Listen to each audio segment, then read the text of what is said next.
What's going on, everyone? Welcome back to Vikings Berserker Brunch, Season 5, Episode 18, Baldur.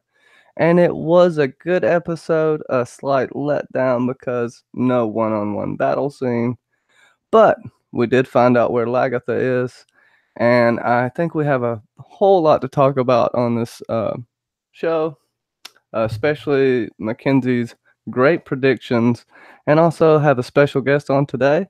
But ladies first, so Mackenzie, go ahead and introduce yourself. How are you doing tonight? Or today? Uh, My gosh, tonight. What the hell? Today, tonight, wherever you are. Thank you so much, Johnny, for having me on again for Berserker's Brunch. And yeah, this episode is crazy. We have um, the birth of the divine child and much, much more, and even a little bit of death and all of what kind of Vikings is known for, but also good, bad. I don't know. Very true. Very true. It's gonna come back as a Draugr. The baby is an undead warrior. Justin, how are you doing, man? Thank you so much for coming on. Top Shelf Fandom. Uh, Initial thoughts and you know, On life in general. yeah, man. Yeah, it's all right. No, thank you so much for having me on, Johnny. It's exciting to be here, and it's exciting to talk about Vikings after we had an episode that was a little bit of a letdown, yes, but like said on our live cast last night, it's been going well after Hell, episode 15. So I think that a little bit of disappointment, but a lot to talk about, and happy to be on here with this panel. And yeah, very excited. All right, appreciate it, man. We'll get right into it. Say hey to everyone in the chat. Says Kay, Bobby, Terry T, and Forrest. Thank you so much for popping out. We will get right into this. The poor man's Tyrion comes up to meet Hvitserk in basically the opening sequence. He gets to Olaf the Stout's, I guess, town. I don't know if we know what town it is yet. I don't recall. Either No. way, he gets thrown in a sweat lodge, sees Buddha, Olaf as Buddha, and then eventually Olaf gives in and decides to side with Hvitserk against Ivar. Justin, your initial thoughts on, well, just basically everything that's going on with Hvitserk and Olaf and the purpose of his torture, so to speak, and what was going on there. Yeah, I thought it was interesting. I was really excited for I like Vetchek. I like him as a character. I like him as an actor. I'm excited that he is getting more screen time. I'm excited to see him depart from Ivar. I got a little worried there that he was gonna get axed because let's face it, as Vikings, it'll happen. But I saw it as he was going out there and definitely trying to finally set a path of his own. Arguably not the smartest way to go about it, but I do believe Ivar sent him there. And again, yeah, we don't know where it is. It just looks like a really snowy place that has really weird saunas. But Ivar definitely, it tells me Ivar, and I want to know your thoughts on this, subcontracted out the kill. He wanted Vitshek to get killed, couldn't do it himself, sent him away like a coward. I do all my killing myself. For anybody that's not a subscriber, that's something I can guarantee you. I marked 3 people's faces with blood today so my goons could burn them in the street. So, yeah, I think that's the reason he was there. Ivar sent him to get killed, and maybe Vitshek knew this, and that's why he put it out there right away because it was risky. But yeah, it was interesting. And I know that you have some interesting thoughts on whether or not Olaf changed his mind in the end, or if he was always in that mindset and that torture was just a way to maybe give him a little bit of surety about Vitchek's intentions. Yeah, I do believe no one besides Olaf seemed to know that Hvitserk was on his way. He shows up unannounced. For one, that's dangerous to begin with, especially given the contention going on in the area. Two, I do kind of feel like it was a trap, but I also maybe want to hang on to Ivar, hoping without hope his brother really does love him. Maybe. I mean, it's Yeah, after this episode, which I think was done really well. We'll talk about it in a bit. It does show Ivar's heart for once. We haven't really seen that yet, but yeah, Hvitserk seems to be seeing his Buddha everywhere too, right? And I also do think that he was getting tortured to make sure that he was telling the truth. That that Hvitserk wasn't coming there to try to, because Ivar probably tried to trick him, right? Oh, you're not yeah. loyal, then Ivar's gonna come and take you. I think he felt like it was a test until he was put under torture. I like that idea. That's all. Yeah, I didn't think about it that way. That would be a way that Ivar maybe would want also to know if Vitchek actually loved him. Yeah. Trial by sauna, I guess. So yeah, very valid. I mean, you only have a few options. We don't know what Hearst. The only person that knows what Michael Hearst is doing here is Mackenzie, who's with us right now, because she has been on the ball. She's been dead on. Out of all of the content creators out there, this girl right here has nailed it. So I think people need to take note that she is understanding what is happening in the mind of Michael Hirsch. I don't know what that's going to do for you the rest of your life, but it is going to serve this show in analyzing the show and doing any sort of fan predictions. It's going to service that very well. So yeah, props to that. You are now the Buddha for me. So yeah. But there's only so many options. It was either a test for that Ivar set up, or it was just Vitchek going out on his own, and it was Olaf testing him with the sauna. Yeah, I mean, with that, Mackenzie, the new seer, how are you doing? And what did you think about that? Well, all of its scenes. Do you think he is being led down a spiritual path? Well, it's kind of like the way that they kind of filmed when Hvitserk shows up at Olafson's camp is kind of how when it was like when Bjorn was like missing for like a long time and he was like all covered up and then it was the reveal. Um, but again, all of these people don't know who he is, and then all of a sudden he says that he's Ragnar's son, and then they just like go all crazy. But when they obviously are like do the I guess you could say the torture. Um, it's funny because he was complaining, I'm freezing, and then he makes him strip naked and then go out into more cold to then go into the sauna, which is kind of funny. But I can see that either it is how I guess the show was not predicting, like showing who Olafsson was to look like Buddha for Hvitserk, or if it's just the way that the man dresses. I mean, he even has the third eye in the shape of a mole right there. They went all out with it, didn't they? Doesn't he kind of remind you of that Swedish king that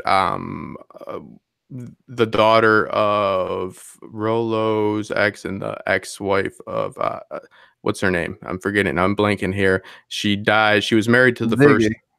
Yes, remember her daughter's husband, that the one that had gout. He was her husband for like 2 days until he got stabbed after the trial by combat. Yeah. Remember the big red nose guy? That's who he kind of. I almost wanted to IMDb it, but I didn't because that would be too much work. But I like to see if it was the same guy. But yeah, that's what he reminded me of. Yeah, and it's funny how when he's like, "You are Buddha," like that he kind of just like laughs it off. It's like, "Ha ha, ha, very funny." But when he is like put up, basically with his arms like in the air, in almost like a what is it like you give up or you're like you surrender kind of thing.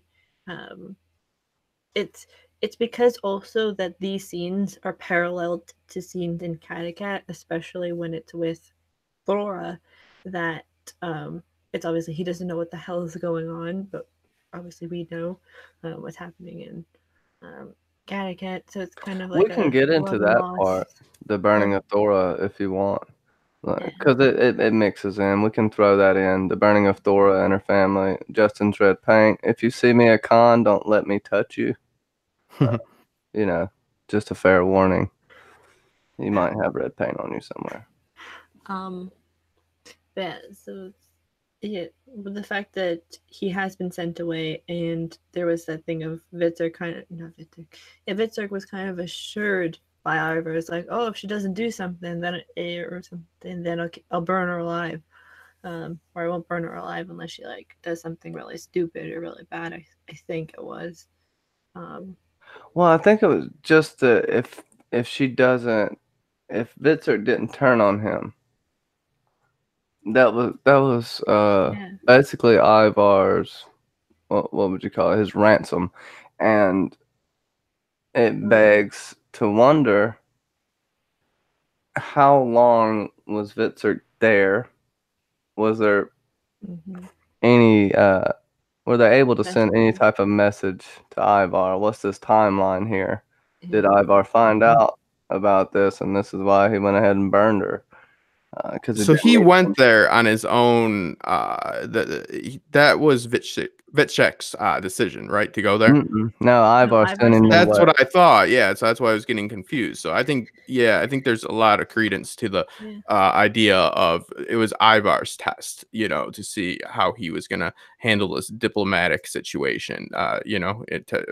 Trial by fire again. I think definitely, and I think it would be. I think we have to. Maybe we don't have to do anything, but pretty much assume that if a son of Ragnar is going anywhere, that people are aware of it. I mean, there's riders and messengers and stuff like that. I mean, the medieval, communication system wasn't great, but it was still there. There was one. There was riders, and people were aware. People just weren't showing up unannounced as much as maybe we would think. They had their methods, so the ones that didn't are all dead. So I think it would be fair to think that, he knew he was coming. Yeah, and they would have ravens and things of that nature as well. Yes, ravens. Yes. Light pyres. They would communicate that way. There's all different forms of crazy communication. They were very ingenuitive. Go ahead. Plus, also, too, we have to assume that the Kattegat storyline is moving much faster, or it didn't have as much. It's moving much faster than the other storylines because Freydis got pregnant in like the first, or like she did get pregnant, but she got pregnant by Ivar in like the season B premiere, and then she has the baby now, while we still don't know if the child that Elswith has is either Bjorn or Alfred's, so you're just kind of like in limbo with that. That's a good point. Any child that's in this universe could be Bjorn's. Because he has literally been with everybody, and well, I guess you'll know if they're his kids if he's not raising them, which is no help there. But yeah, so wait, are we really thinking that Ivar definitely is the father of this child? No, it's just I said pregnant. Yeah, no, I wasn't. Yeah, it's just because blood conception. Like I'm not actually ruling it. I mean, I'm ruling it out personally, but I'm not ruling it out for Michael Hurst to say, that's what happened. So no, that's go ahead. It's the so there's the difference in the timelines, and I feel like these last 2 episodes that we'll get will really show us what's happened in both sides, and how, because they're all coming together in the end, I'm assuming, because based off of the SDCC trailer that there is a battle at Kattegat, so I'm assuming that's in the season finale. Finally, a battle for Kattegat. I mean, it's like, when are they going to have a battle for Kattegat? But I like what you're saying. No, that never happened. I like what you're saying though, because I think that one of my issues with the show is the inconsistent pacing, but it's not just pacing within the show in its entirety. It's the pacing, like you just spoke to this, like the pacing in Kattegat is different than the England pacing. So we have story threads that are connected that are not in sync with how much time has passed. So it becomes very disorienting, and it loses a little bit of its immersion, because I constantly think that. I'm like, well, how much? Because it seems like things were dragging, right, for the first 5 episodes, and now things are they're going full throttle. But also there's still aspects of the story that are not in sync. Because if you did a a timeline on this, you'd go insane, and you would have a Littlefinger-esque situation at the end of season 7, with what's happening in Westeros, opposed to him traveling over to Essos. And yeah, it's a little bit disorienting. And they have to jump around time, of course, in some instances, but I think they should try a little bit, you're right, to be a little bit more consistent, so we have a better feeling about where these people are at. Like, how long has Lagatha been missing? I don't know. They seem to spell everything out, right? But they don't give us just a little 8 months later before they get to Kattegat or something.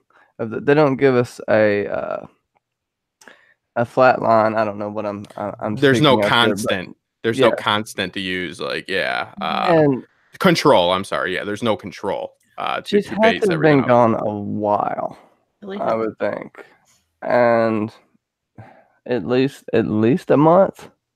That's at the very least, but it was long enough for her to get slightly younger. And chop her hair off and all that stuff. Yeah. I don't know. We'll get into that in just a second. We can go ahead and to your point where Bjorn's, impregnating everyone. He has his third or fourth marriage here, and this is a really short, pretty quick scene. It seems to have a lot of just basically be a pissing contest between him and Harold Finehair. Didn't really dig this. I felt like it at least added a little more to what's going on with Bjorn, but it feels petty to me for his storyline. But that's me for now. I'll let y'all go ahead and rant on it for a bit. Go ahead, Justin, take it away. I know you had a different take on this than I did. Oh, absolutely. I think your take is stupid, Johnny. It's a dumb take. No, I do disagree. And here's my argument. I think that this is actually something that makes sense, because what didn't make sense was, and even though that the Danes did quite frequently align and then turn on each other and then realign and went back and forth quite a bit. This is recorded in the sagas, which we all know we can take very literally. But it would seem very unnatural for him to go to Harold after fighting again against Harold, and then he would be accepted into his arms. Obviously, Harold has caused him quite a bit of strife. So it also seemed odd that Bjorn was in love. And if you can't see, I'm doing quotes again. So this makes the most sense for me for the characterization of Bjorn. These actions make sense. He is a little bit petty. He's not the greatest guy. He doesn't really have a whole lot of respect for marriage.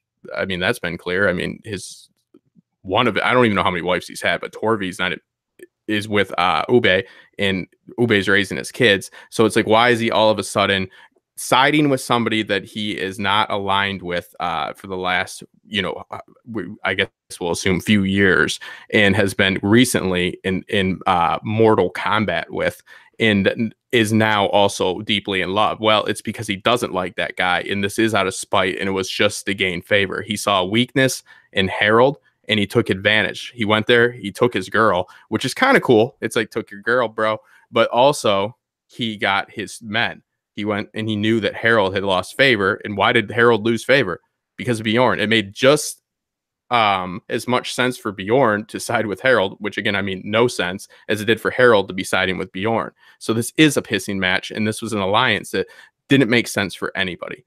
And this was a way for Bjorn to step in when Harold was weak and take control of the forces there, and really eliminate the threat of Harold. I think it was actually kind of smart, whether it was on purpose or not, but he did it even without having another battle. He went in there and stepped in and just took over completely. I think that this wife of his is going to mean the same thing as all the other ones did. And she also is very similar to the wife he had that got bashed up pretty bad in Mercia. Again, I don't know any of their names except for Torvi, but do you guys remember who I'm talking about? She was a slave. He made her free, and then she became a warrior. So there is her name. Yeah, it doesn't matter. But yeah, she reminds me of that. He likes a strong woman, of course. She reminds him of his mom. So, it's weird, but that's probably a thing. She's a foot taller than Harold. It's pretty funny when they're standing next to each other.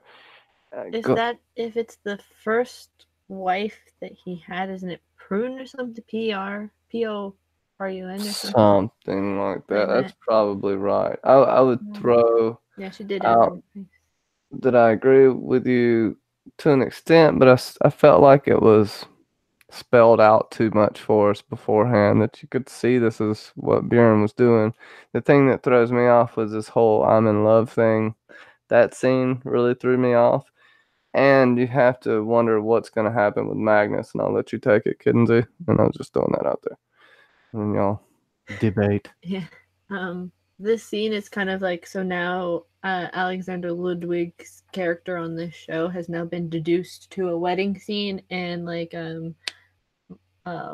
hey, she's my wife now, even though she might have loved you before, like kind of contests. Like it's kind of that whole thing, and I feel like it's probably because Bjorn has more of a name that she probably went with him or whatever. She wants to be queen, right? And she wants Isn't that her prerogative?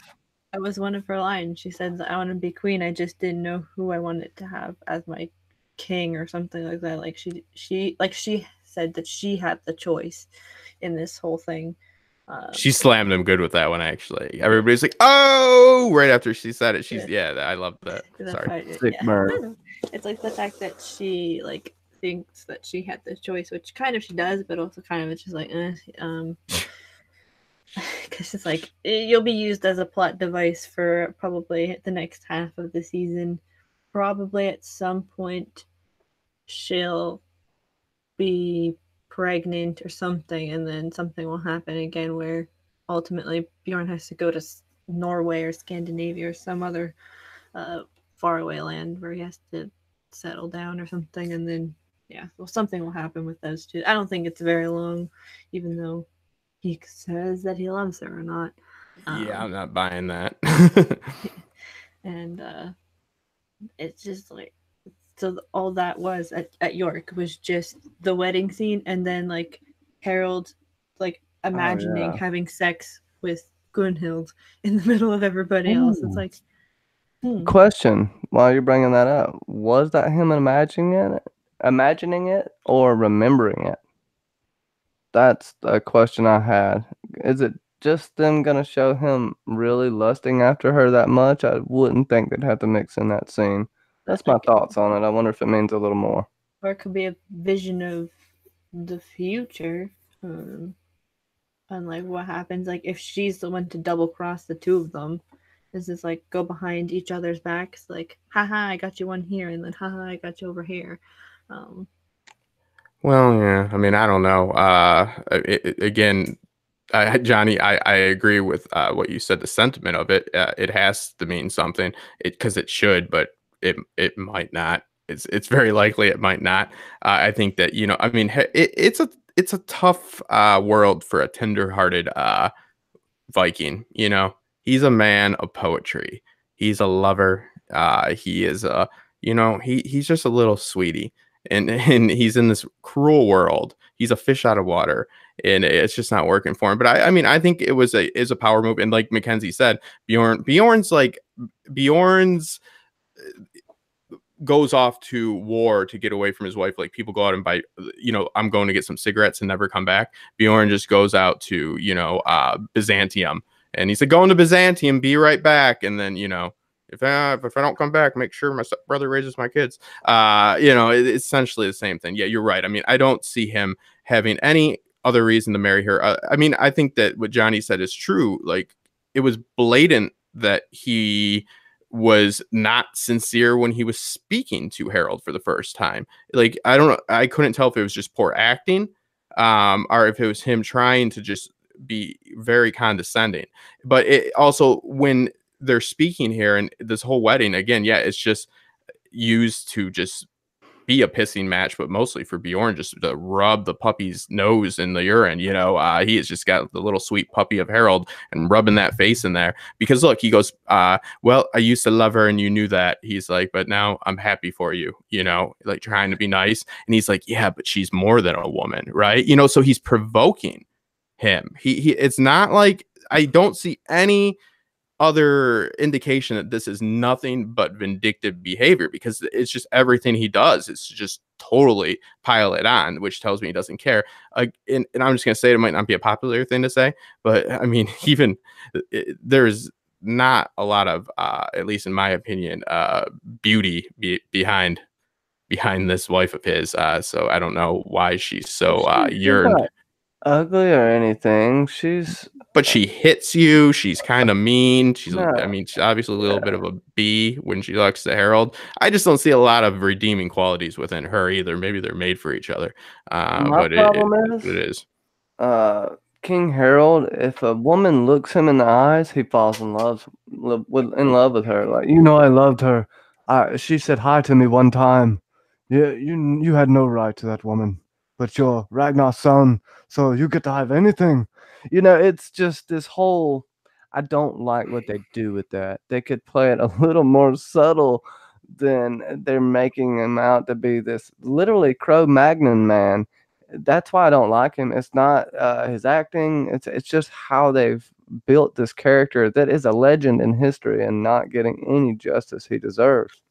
Well, yeah, I think he's one of the best actors on the series. But I also think that we have to factor in, yes, all of the love is rushed in the show, but I guess an excuse for this, to be an apologist, is that they believe in fate far more. The pagans, everything is fated.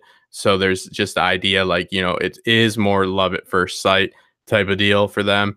And again, he's just a sweetie. But in the real lore, the real lore, it's kind of a weird thing to say. The real fake story is that he wouldn't wash his hair until he got married, and was king of Norway and had his wife. So he did hold this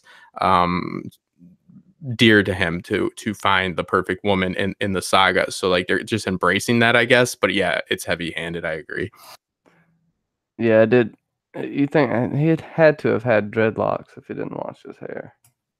Yeah, I think naturally it will just become dreadlocks at some point. Yeah. What? Any more thoughts on the wedding or anything of that nature? I think we kind of summed it up well. If you got any more thoughts, can we throw them out there? It's like a 5-minute scene, but it's just like that was all that was. Like that entire episode is like, this is what it was. What do you think, Magnar's? Is it Magnar? Magnus. Magnus. Yeah, I like that. I like Magnar. Yeah, let's just call him Magnar. It's in my notes. I must have been thinking Ragnar when I wrote Magnus. This idiot, he needs to calm the fuck down, and he keeps saying every single freaking episode, I'm Ragnar's son. This is my brother. I'm Ragnar's son. I'm starting to think it's not true. I'm starting to think it might not be true. Is Bjorn using him? God, how often does this come up, right? How often do we have to decide if these characters are just fools or if they're playing a long game? Because at a certain point, we're going to be watching the final episode and waiting for that long game to play out and for them to put their cards on the table, and they're just going to keep drooling and mouth breathing like morons, and we're going to be like, oh shit, that we just watched a whole lot of fools for a whole lot of time.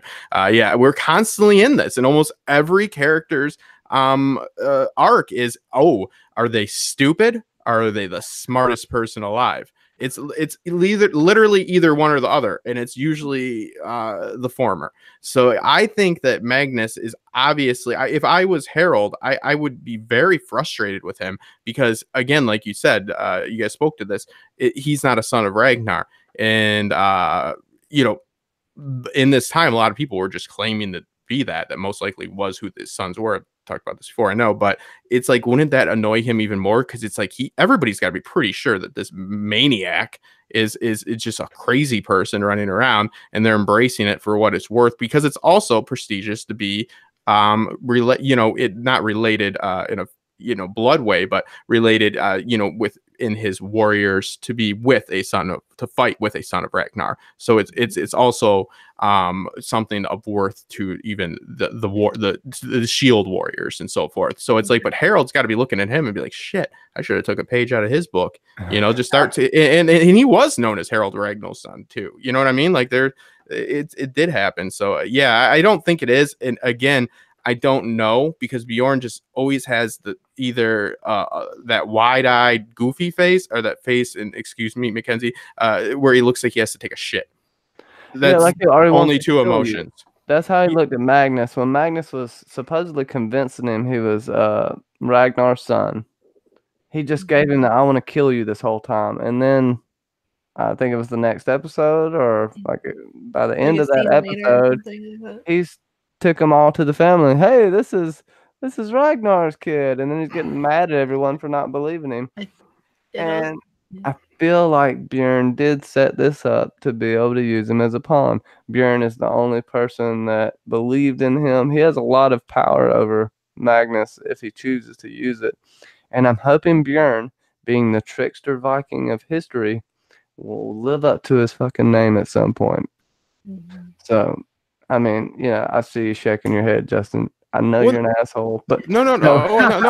What I'm saying is, I'm just trying to think of who is this beneficial for. Is it beneficial for Bjorn to be with Magnus? My first thought is, well, he is a son of Ragnar, so it would take away from his legitimacy, maybe. But in all reality, it does give him a little bit more clout, because it's just two sons of Ragnar. He's shown up with the whole crew. It's helpful for him. I think Hurst is expendable.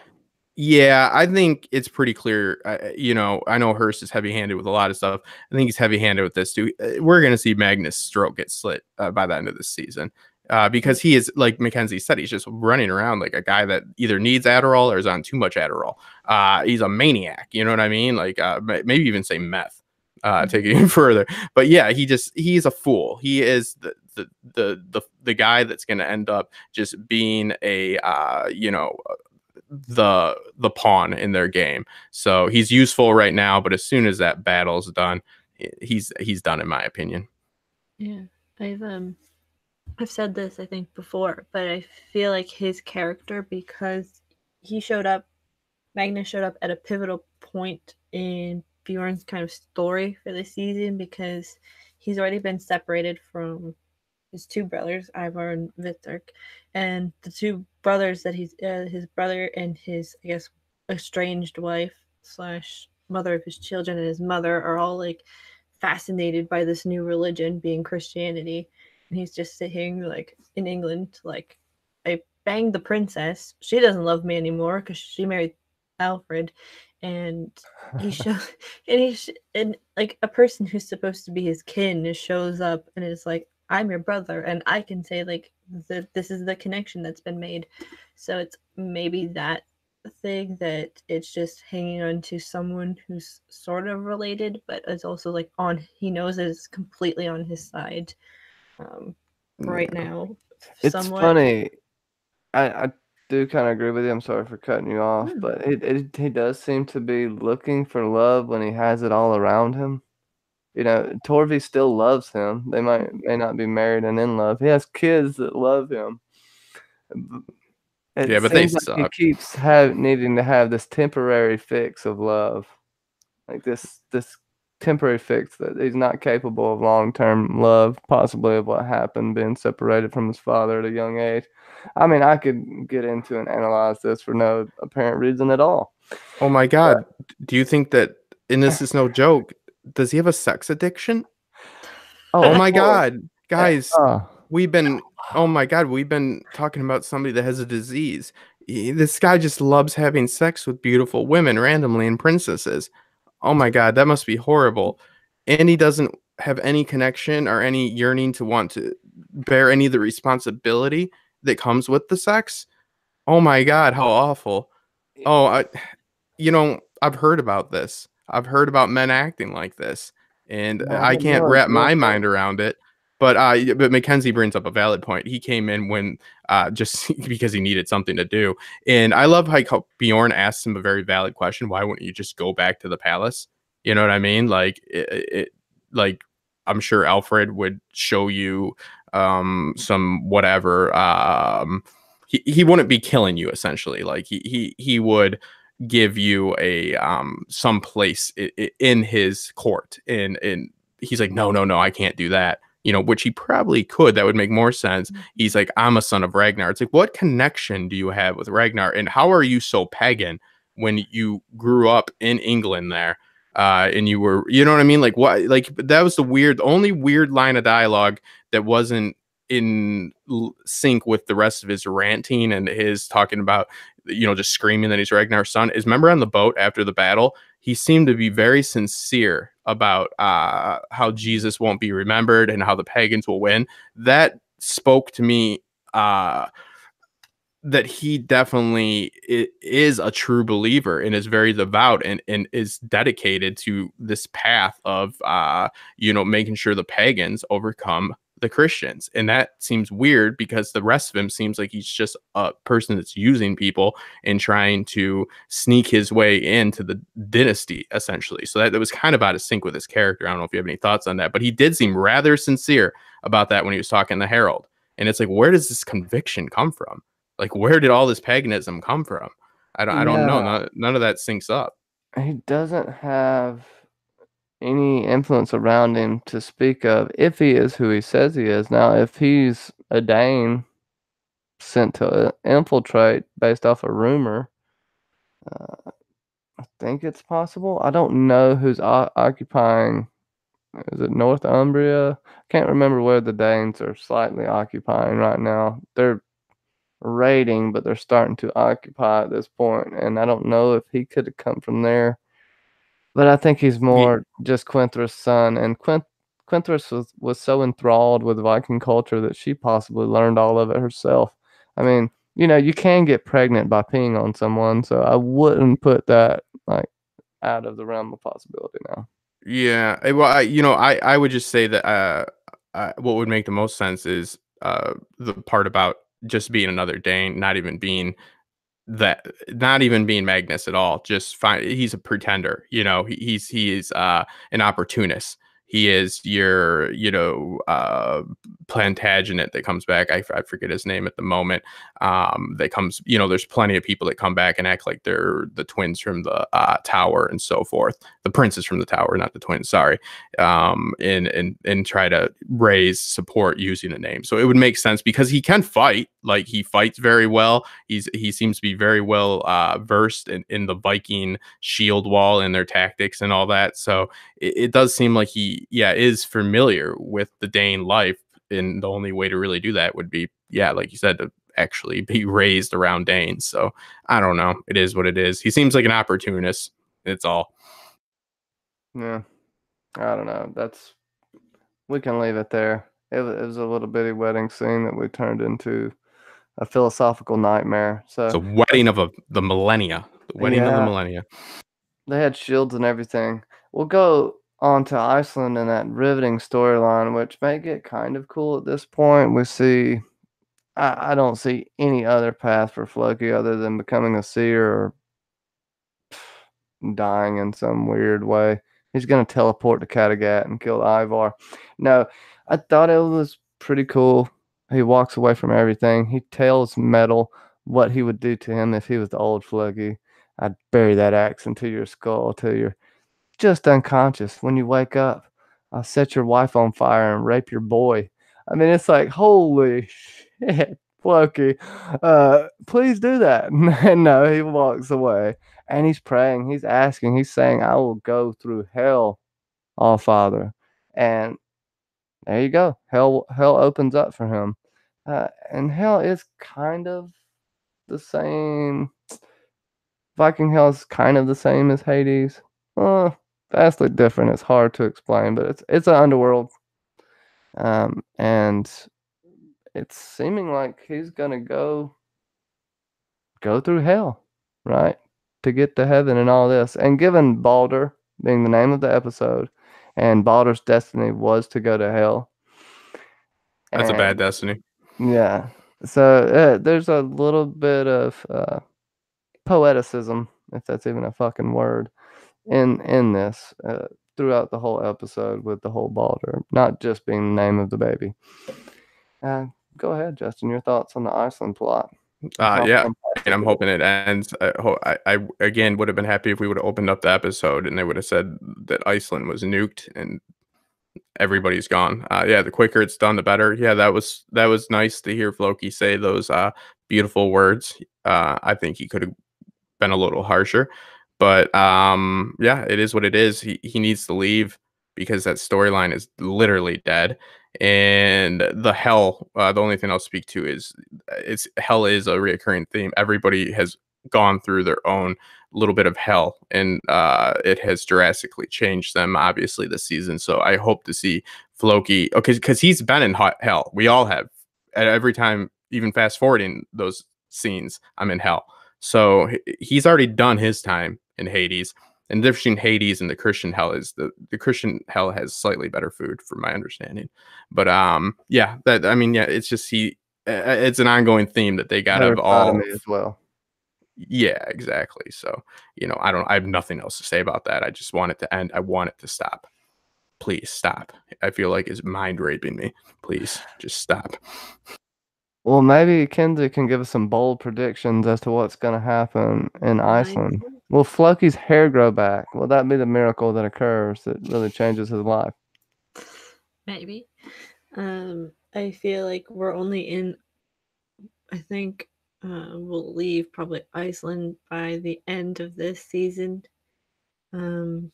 Because obviously Floki wants to leave all the settlers behind and just go on this thing. So he'll have probably one more episode of whatever spiritual journey he's left to go on in Iceland, in that hellhole that he's put himself in, and then might take himself out of it. He'll need a boat. Can I throw this out there for you to think about? Yeah. What if he goes to hell, and then we see Floki in hell for a little while, and then when he comes back from hell, there's been this massive time jump. Iceland's occupied, and he's the seer. I don't know. That's something that just kind of hit me in the face that they may do. A little tinfoily, but they may put him in like hell maybe for like the last 2 episodes or something, and then somehow bring him back into like the main fold. Those like who is left of the settlers besides that husband and that wife? There's like no one left, so it's not very successful. This settling of all of this, so they'll either have to go get more people, or they'll just leave Floki by himself, and then it's just Floki by himself in Iceland for another No, please don't. Please don't go get more people. Mackenzie, you tend to be right. I'm really hating. I see you as the seer now, and I'm sorry to interrupt, but please stop it. Don't. It's gonna happen if you say it. There's darkness everywhere. It's either all of those, the 2 that are left will just like abandon Iceland and just go back home and just leave Floki there by himself, which will be a very boring storyline, or they'll have to bring more people, which will make it even more boring, or they'll just have Floki go by himself and back to Ivar and to all the boys of Ragnar, because Floki's got to see where they're going, even though he left them in the beginning of season 5. So if he shows up again in season 6, beginning of season 6, it'll be like, missed you for like a couple of years, but go ahead. I think what's going to happen. Well, I think bold prediction here, but I do hear people talk about him becoming the seer a lot, and I think it's very likely that we will see him disappear for a pretty large period of time, and then in one of the final episodes, when one of the sons of Ragnar goes to speak to a seer, then the seer will lift up his head, and you will see Floki. That's how I would do it. So I don't know if that's how Michael Hurst plans on doing it. I don't claim to be any Michael Hurst, but yeah, I think that would be a great way to do it. You don't have to explain where he went. You just need to stop doing what they're doing. Please stop it.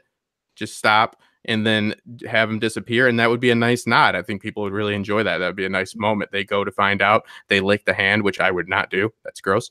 And after they do that, you hear his little snicker. And it's Floki. I think that would be poetic, and I think it would be a nice end cap to his story. So I definitely would like to see that, and I think it's very possible that happens in that way. Actually, it doesn't make sense to see because how is a seer created? I don't think that we're going to go through that. like the Jedi training process. I think it's just literally that's something best to just have the Ragnar going in the mountains type of deal.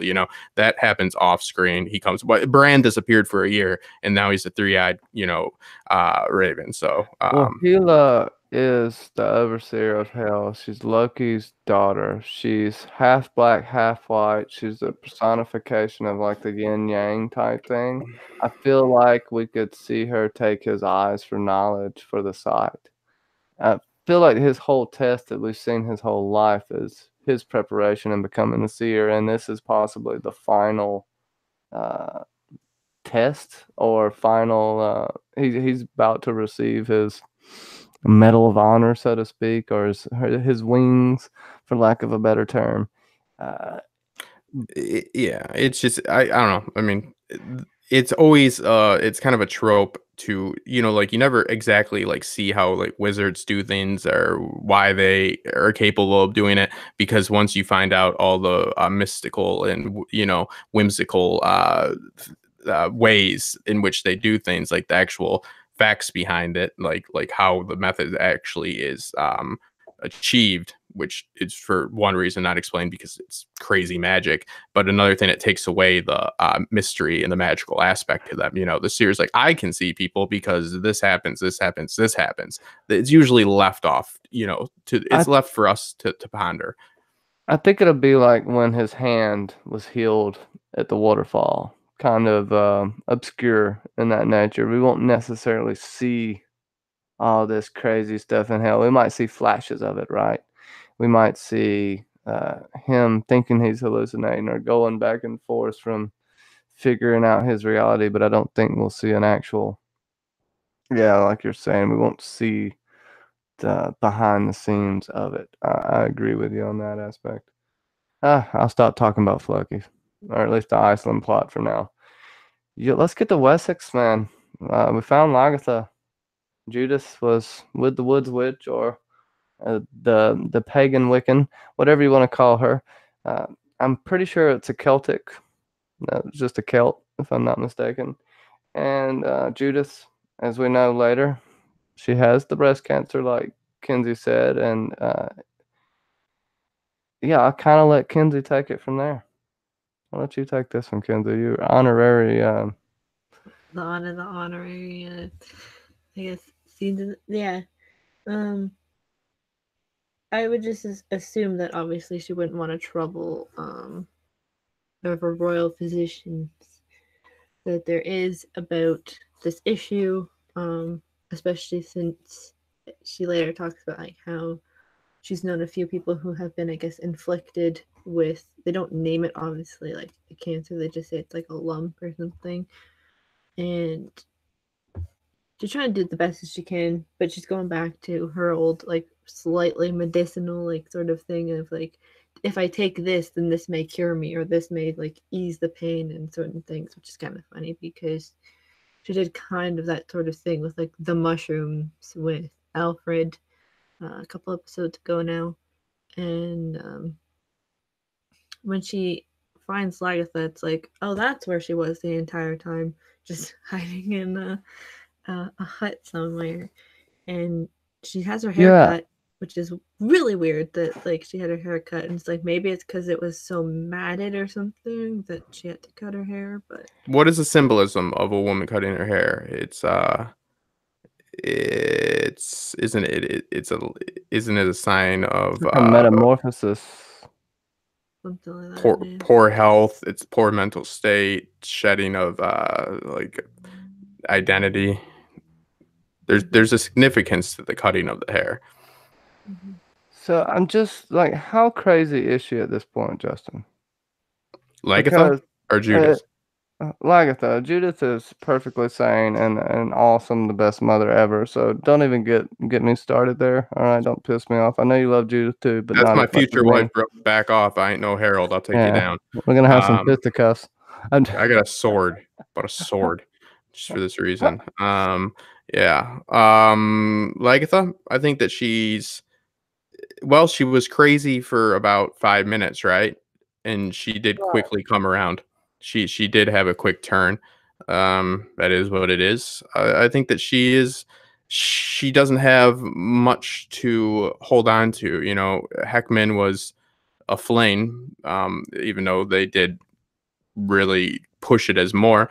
But I think it's more of, you know, you can write it off and be an apologist again and say that she's at the part of her life where she's lost all the real loves in her life. So she is going to set a level of importance that might not be accurate to other flings and other experiences.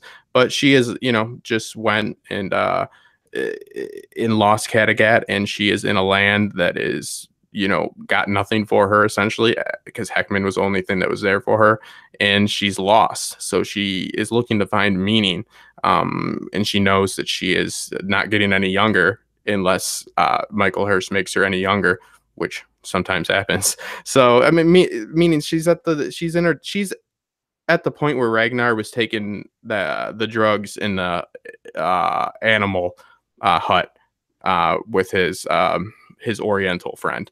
And I think that's the stage that Lagatha is in right now, if you want to do a comparison. So she is on a downward spiral. She's just doing it without all the fun, weird drugs.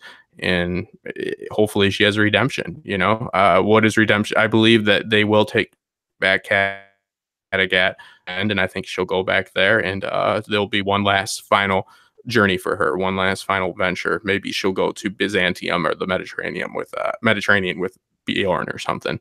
So, yeah, that's it. What is this significance here? Right, if you see from the picture I've got, she basically relived Ragnar's death, and it seems like she knows what happened to Ragnar, and that he didn't forsake his gods at the end. He actually basically stood by the All-Father. I know he wanted to be portrayed as more of a in between, but That was a show that he put on. He was putting that show on to strengthen the wills of his sons and the wills of his people.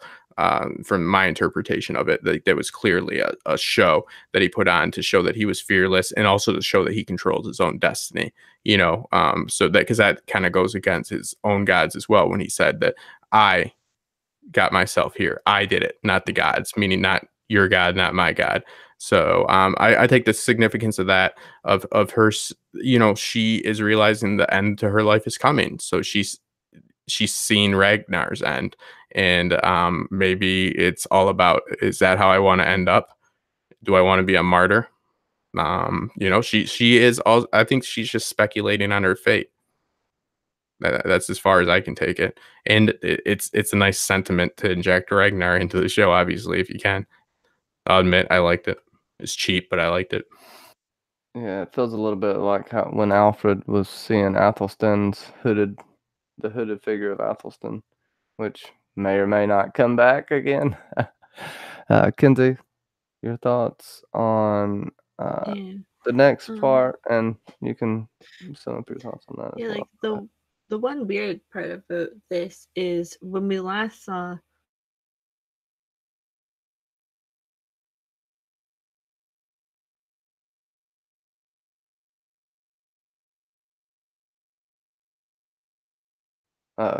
Did she freeze? I thought it was me. Yeah, she froze on my end. Okay. Yeah, the internet isn't nice in Canada right now. I I She might really be doing the mannequin challenge, and she's just really damn good at it. Hold on. Nope, it's frozen. She's pointing at you though in the picture. I like that. yeah, it makes me wonder if what Lagatha's gonna do. I feel like her and Judith are these BFFs now, right? Oh, and go ahead, Kinsey. What do yeah, you got for yeah, I thought? dropped for a second. The weird thing is that when she saw Heckman, when we last see her, so after when Heckman's dying, she has no cuts really on her face. If from what I remember, it was like pretty much that her face was fine, besides like mud and a bit of blood. But she has this like cut that goes from like the corner of her cheek or like high cheek to like down to like the middle of her face, and then there's one that goes from her neck all the way up. So it's like, when did that happen? I don't think like um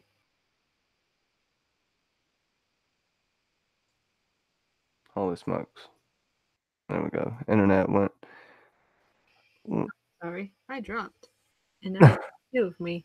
Um, but yeah, there's the cut on her face, which I was confused about, like when she got that, and now it's like Judith and Lagertha want to be BFFs, crazy, insane. But then also her, when Judith is painting like Mother Mary, it's like, huh? Is it, and when she's also talking about like how the blue is only reserved for Mother Mary, and that she had her power because of her son. It's like, or what remains of her power is because of Jesus. It's like that's what she wants to put in. I guess Alfred is that he's like the savior, and that he will unite England, because that's, I think, historically what happens is that. Oh man, Lagatha dubbed her Judith the next Mother Mary, but with the blue paint, right, Justin? Yeah, I mean, I think that what we have here is, first off, we have to remember that they are hot tub sex buddies. So this is not unnatural for them to be friends. They both boned in the old hot tub together. Anybody that's a hot tub buddy knows what I'm talking about. Friends forever, hot tub buddies forever. But there's a lot of similarities between Judith and Lagatha. They both have been somewhat their lives have been dictated by their husbands. And I mean, obviously Judith more, but they both have sons that are in great power. So now they're both in a stage at the you know, the end of their lives, their last hurrah, where they need to set off on what do they do now, especially for mothers that do so much to assure the safety of their kids, and you know, that they dedicate their lives to their kids in these cases for these women.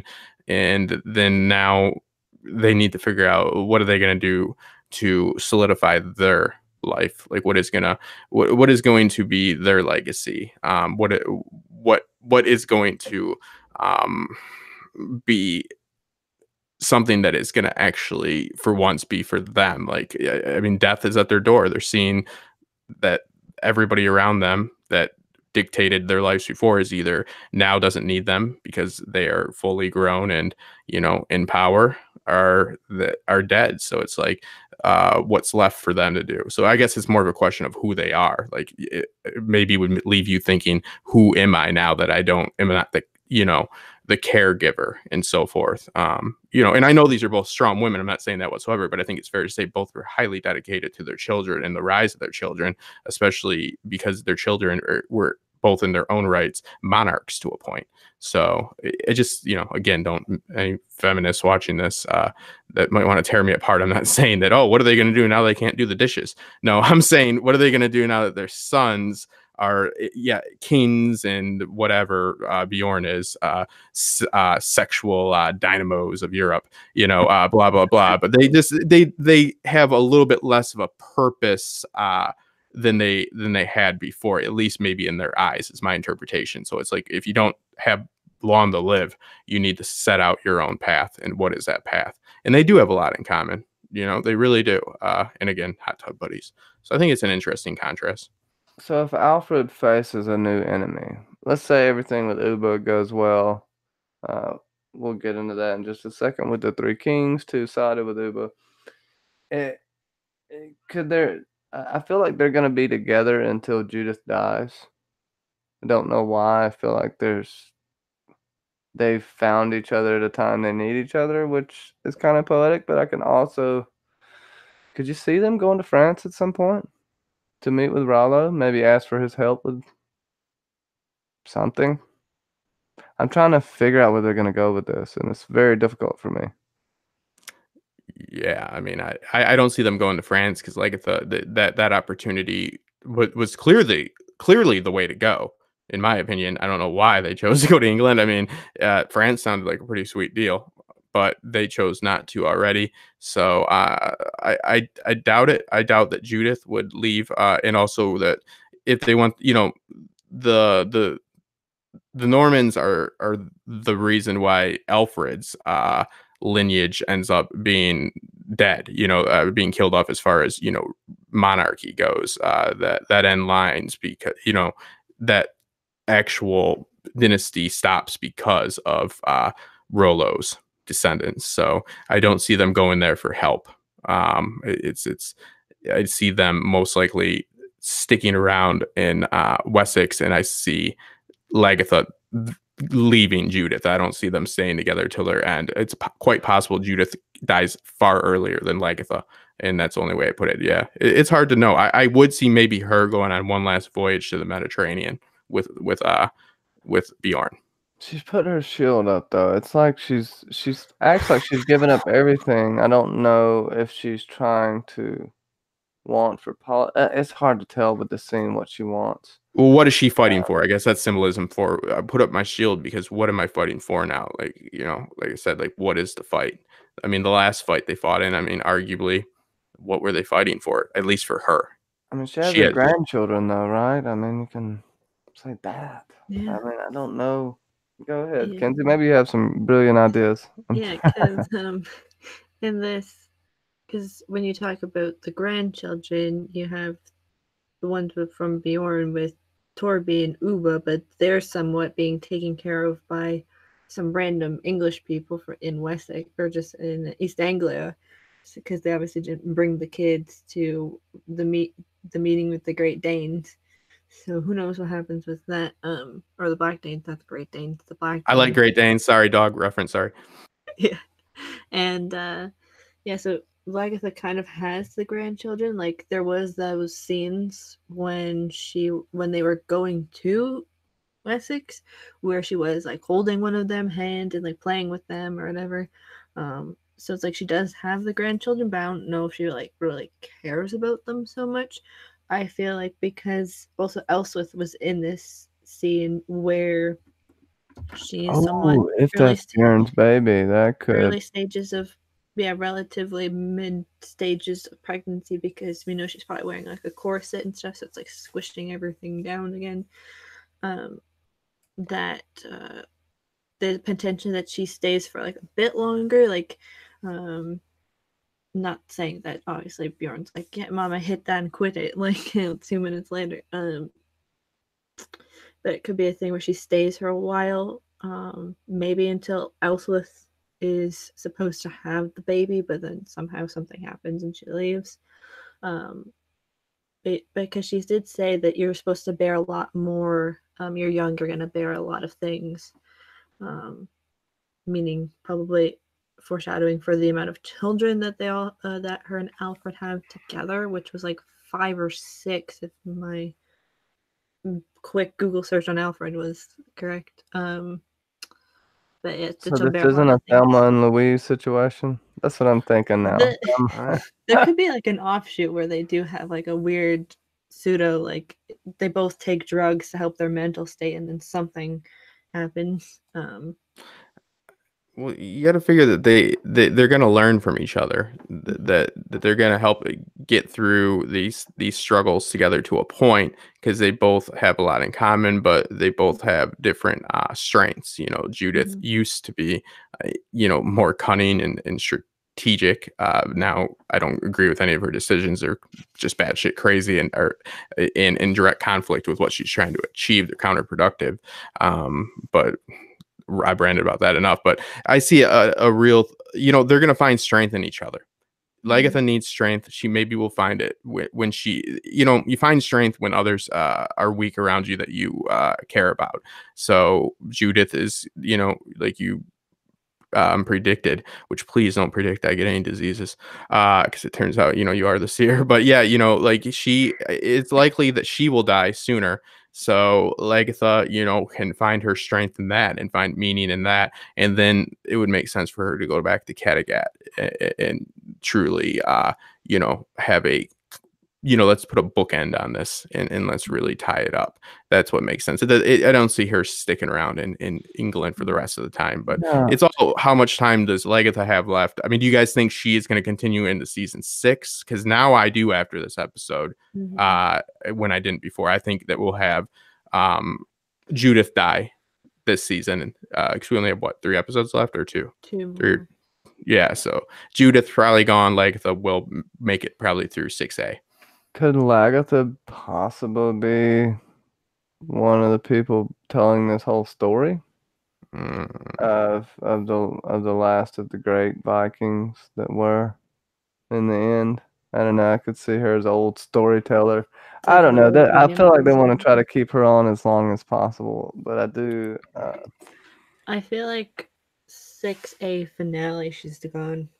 Yeah, that was my prediction too. So I'm tying on. That technically was too. By So 6A, she'll be like either dead or she'll like be like the goodbye from the show. Like she's not like gonna be on screen anymore. Well, she's gonna be on her deathbed and then tell Bjorn, "Rollo's your real father." Then we're gonna have this shocking twist for twist's sake at the end of 6A. Bjorn gives zero shits I about know. everything. So he's like, I don't care.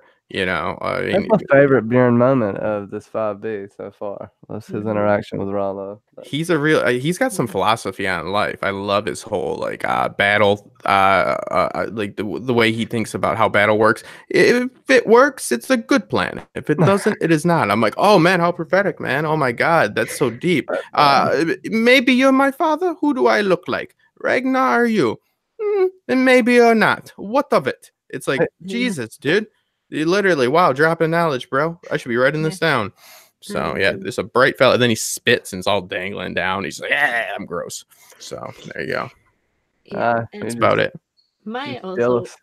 one thing is that that may be one of the last. We may get one more episode, but with Elswith, but that may be one of the last times we see her this season, because historically, women, especially in the royal household, would go into confinement until they would have a child. So they may have that where she's just like absent from the screen for like a couple of episodes to catch up with time. No more sunlight. They they put the shutters on the window and they do what's best for them. They make them as miserable and as lonely as possible. It is just the best way to do things. Yeah, that's quite. That's how they have a baby. And that would make sense too for the show. Could you still see Lagatha converting to Christianity yet? I think it's still possible. There's a possibility, because didn't Alfred tell Lagatha like stuff goes on if you miss it, like life goes on? Yeah, life moves pretty fast, and if you stop, you can miss it. Yeah, I think you're right. There was something to that point. So I mean, we'll see. Yeah. Well, you got probably also the main antithesis for her seeing Ragnar again was maybe accepting that maybe that's not her religion anymore, and that was like her last time to see him, because she knows if she switches religions that she won't obviously see him in Valhalla. So that was like the last time she'll ever see him, is in like a vision-esque sort of thing. So if she does switch to religions, because there was that thing when it was the finale of 5A, which was like that, oh, we will never see each other because we don't have the same religions, when she was with Hackman. So it could be that thing. They made that big of a deal. So maybe the season finale, she switches religions, and then when Bjorn comes back, goes, "What the hell, mother?" Like, and then that's like the great divide, because she was worried about Bjorn, but Bjorn's like, my mom, I don't know where she is, but gotta go bang some more chicks. But yeah.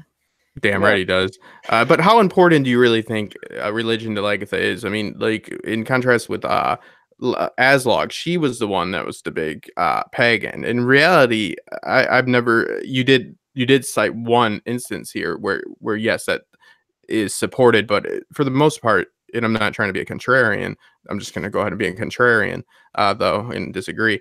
There's really a lot of evidence for her to not really be that acquainted with her gods and the religion. Of course, she's a pagan, but I don't really think that's really what's made Lagatha who she is. Like Floki is an example of somebody that is obviously embraces that Aslog, Ivar, and so forth. There's your characters. There's pagans, and then there's your fervent believers. That you have that. What defines Lagatha?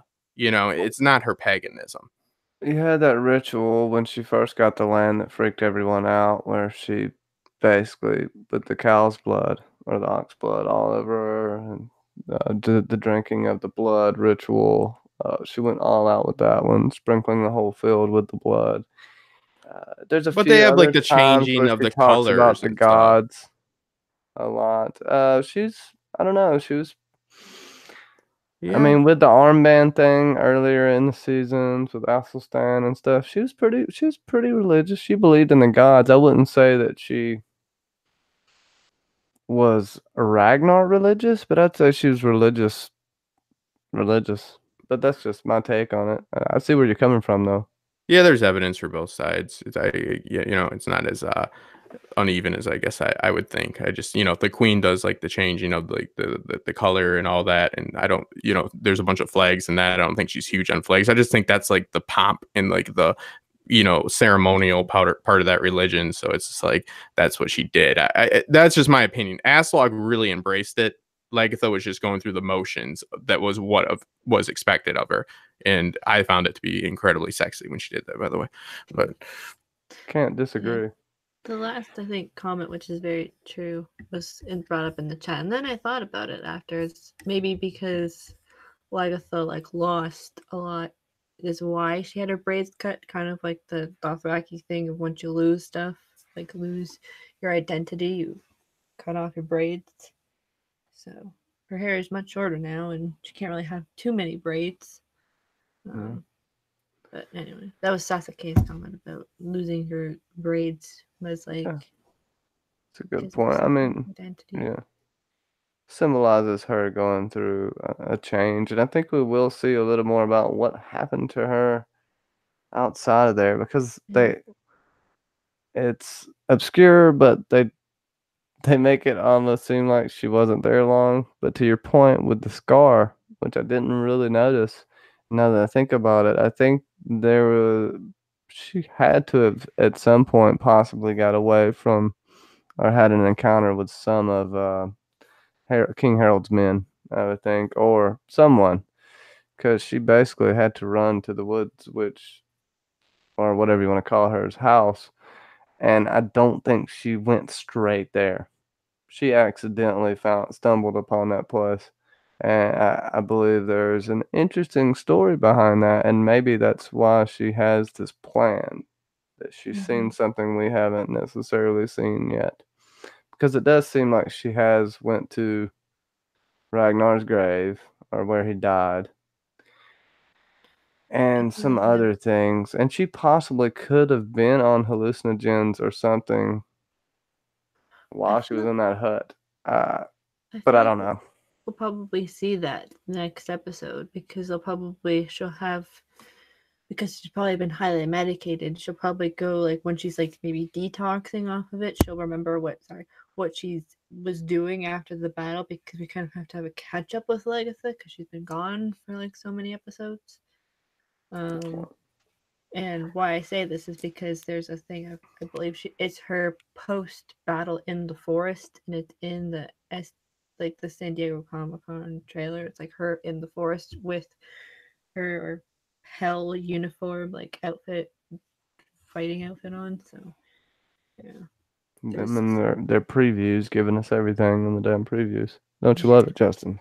I absolutely love it. I don't want to ever have anything that comes. I don't like when shows creep up on you with stuff that happens. I'm like, whoa, why is this happening? I was not informed.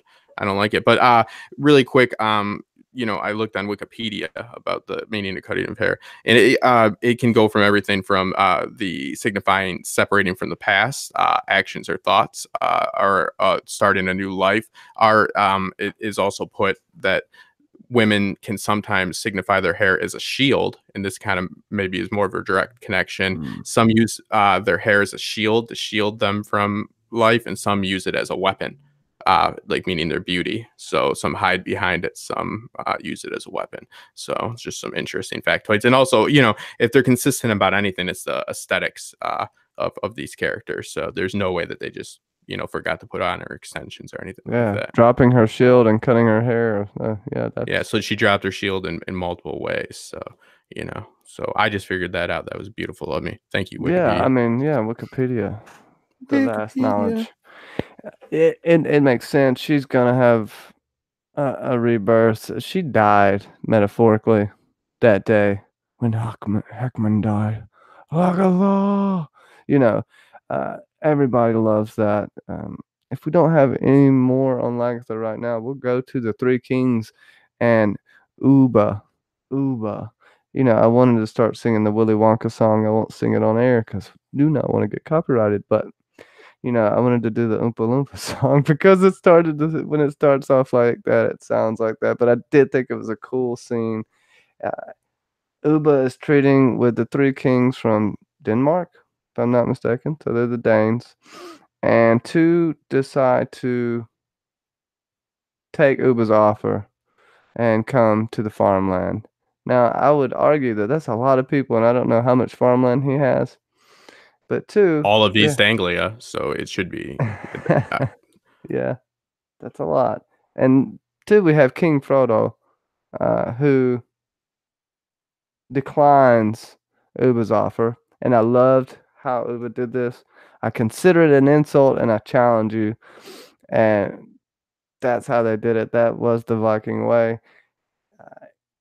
And this man considers it an honor, and of course, it would be an honor to fight one of the sons of Ragnar Lothbrok, especially if you were to beat him.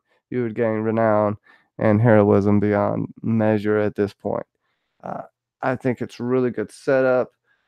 I like how they were scared, and Torvi uh, was really sassy in this. Like, who is this woman? I really dug that.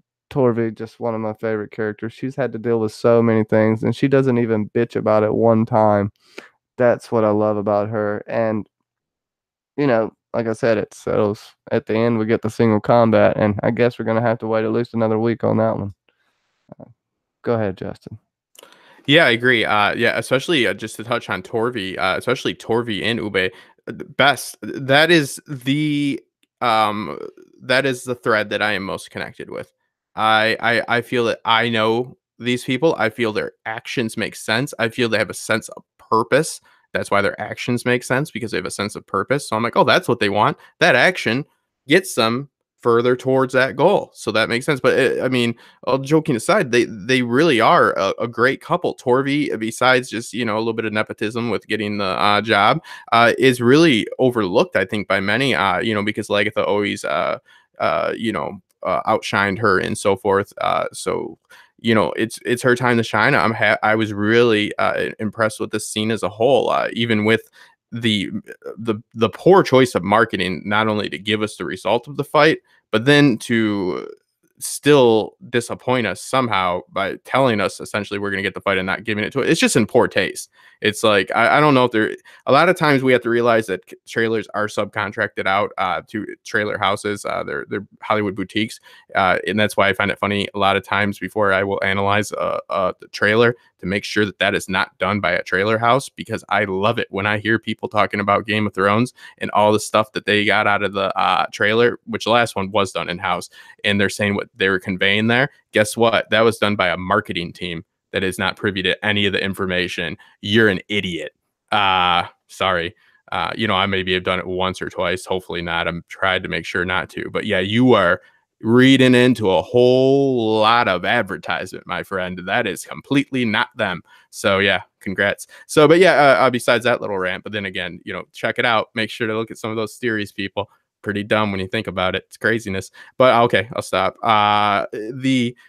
The scene was great. It subverted expectations. It's, yes, in the end, in a bad way because we didn't get the fight. But I did not expect them to start chanting his name. But it shows that he is, gaining his own renown. He is becoming his own legend, and he's really doing it in a unique way that isn't as dependent on whoring out the last name.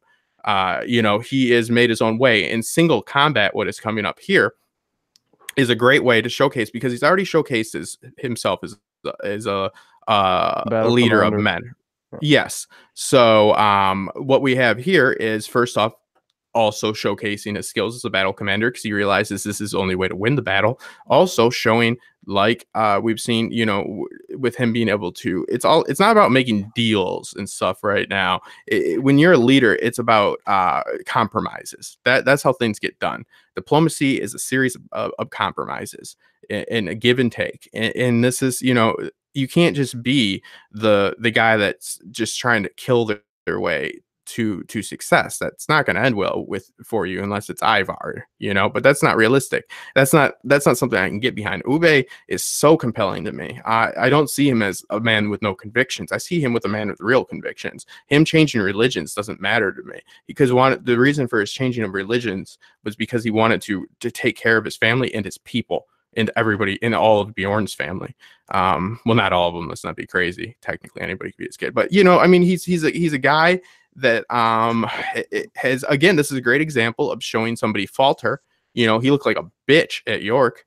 Sorry for my language, but he did. I mean, Heckman smacked them all up, and he looked like a fool. And he has made himself again. I mean, look, even Hvitserk was like, "Oh, got to jump ship from this," and did. So now he on his own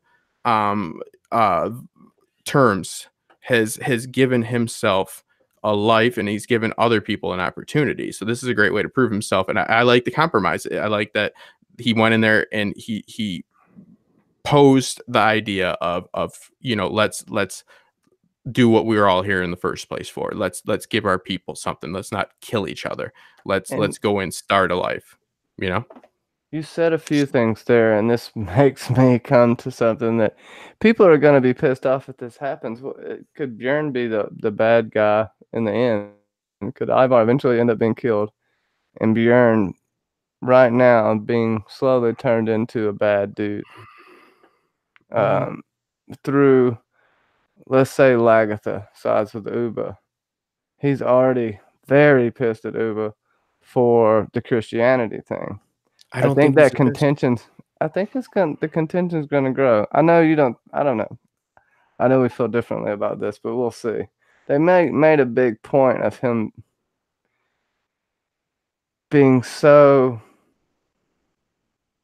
ill about the choices he would make, and them being completely at odds about what their father would have done. And I would say Uba has more of the right of it, but I don't know. I feel like there's some contention there that'll come out in the long run in more of a religious context. But that's just me. I guess I shouldn't. I shouldn't dismiss it, because what I'm taking is, if Bjorn would have had more of an issue than he had with it, then he would have done something about it when it was actually on the table. He could have went and switched sides and fought against them, right? But then I have to factor in that his mother was on that side. So now that we take Lagatha out of the situation, there is validity to what you're saying, that there is contention. There's definitely a disagreement. I just, again, it's hard with Bjorn, because it's like, what does he really care about? Does he want his kids to be Christian? Does Bjorn want his kids to be Christian? He doesn't want his kids. Well, I'm just saying, this is the show did this with Bjorn's kids. He still talks about like he cares about them. So he played with a goat with them for like that's like a 3 seconds he's ever like, that's all I've seen him is going like, what does a goat do? Like a freaking wacko. I can't argue with you that he doesn't spend time with them, but he seemingly says he cares for them, and we're supposed to believe he does. I guess I don't know. I mean, you're blowing I don't know holes how they're in conveying this, that. Yeah, because they gave his kids to somebody else, and but he's still there. Back and his kids are Christian, you don't think that's gonna bother him, like really bad? I guess he'd have to recognize his kids. He'd have to know what they look like. He kind of just left them to their own devices after leaving with his new boo thing. He was kind of like, just take care of the children and know that I love them. And Torby's like, yes, I will tell them all the time that you love them and all that stuff. It's like, yeah, that seemed more like a goodbye scene, like I'll never see you again kind of scenes. And it's just like I'll see you like in 5 weeks from now or something like stupid like that. But I made the joke off with my sound off, and this was bad parenting, like with the. I like it. And yeah, there's like only like one, because the time that we see the kids is not really with Torvi or with Bjorn. It's like the most time we've seen the kids with in general was when they were being taken care of by Margaret in the early bit of last bit of season 4 into season 5, when she was taking care of him. That's like the only time that they've ever been on screen. Yes, they're child actors, but like you'd have had them at least trying to interact with their now uncle slash stepfather, being Ube for like at least a scene. But who knows?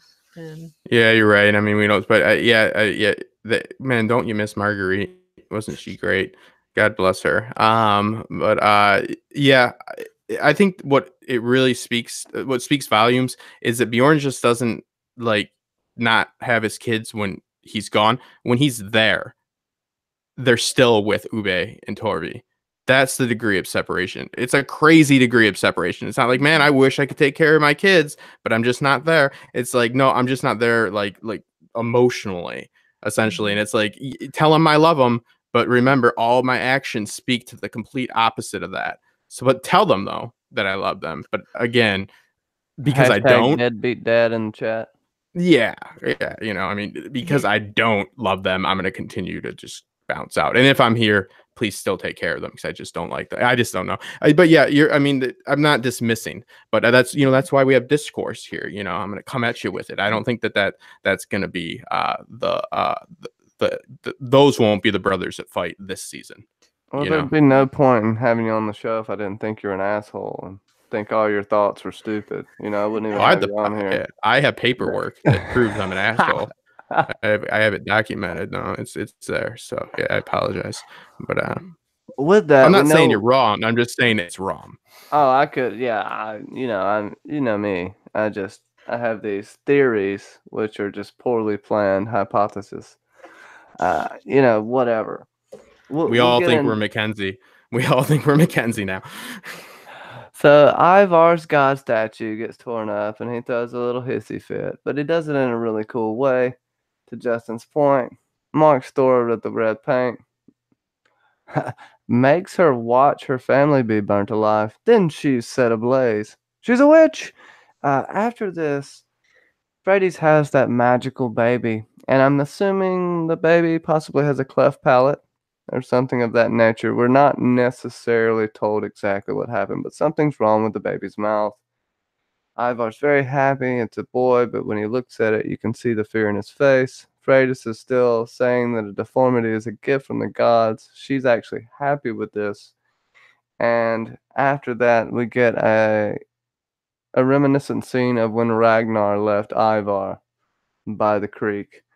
And take it away, Kenzie. I'll let you go first, and we'll get into this very touching, crazy scene. I really like this. And you called it too, by the way. So go.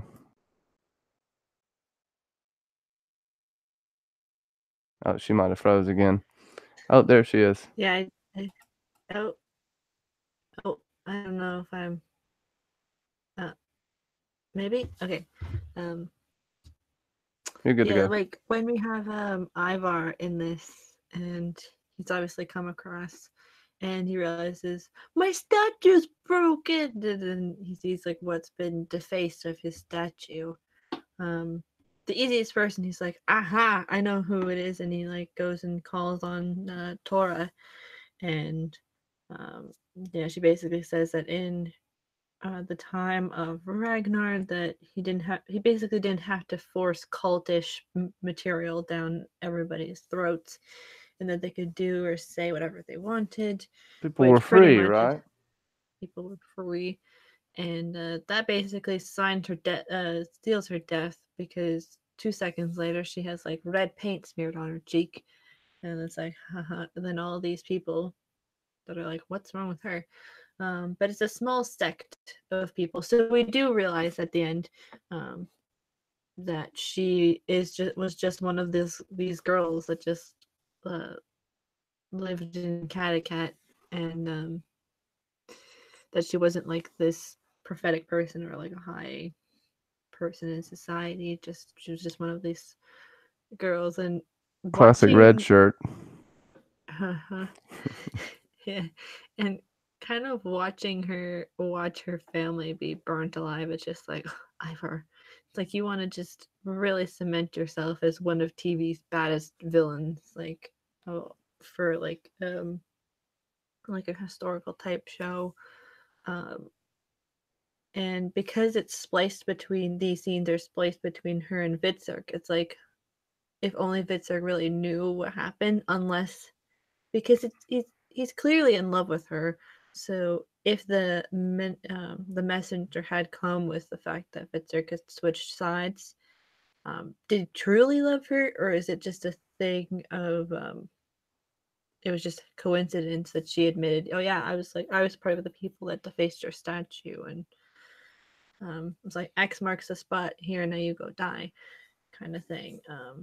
But again, for Hvitserk, he has somebody that he loves, and then Ivar kills them, and then he finds somebody new, and then Ivar kills them. So it's like He's worse than until the mountain to the hound. I mean, at least the mountain just gave the hound some burns and then left him be for the most part. Like Ivar won't leave Hvitserk alone, huh? yeah, any of the lovers that Hvitserk's supposed to have. So I guess either Ivar has to die so Hvitserk can have a love story, a proper love story that ends in something good, or yeah, Hvitserk will never have a proper like relationship like that until he gets away from Ivar. Yeah. Justin, what do you think about your cult leader? Your favorite cult leader, Ivar.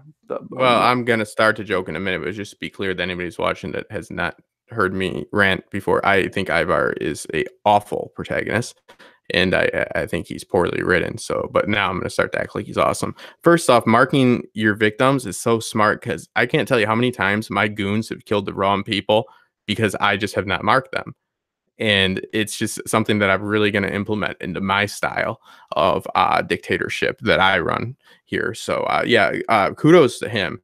But also another example of heavy-handed writing because he is being evil for evil's sake, right?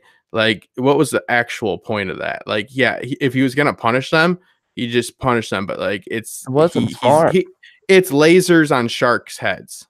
You know what I mean? Sharks with lasers. Why don't you just kill them? You know what I mean? It's elaborate and it's you're putting on a show, but it's like you could have and yes, putting on the show and burning them in public is something that I'm not saying was the right thing to do, but if that was his intent, then she would have been arrested right there and all that. I mean, I'm not going to say I didn't enjoy it, but there's a series of stuff like this that happens with Ivar that makes me wonder why we're supposed to root for him. Like Takes why away all his leverage, right? yeah, it's craziness. It's like, oh man, isn't this guy the best? Like, I bet people like, look at how clever he is. He marked her. It's like, fucking idiot. Why is that clever? Like I think it's like, like funny to make jokes about it because at best it's in poor taste. At worst, I'm a bad person.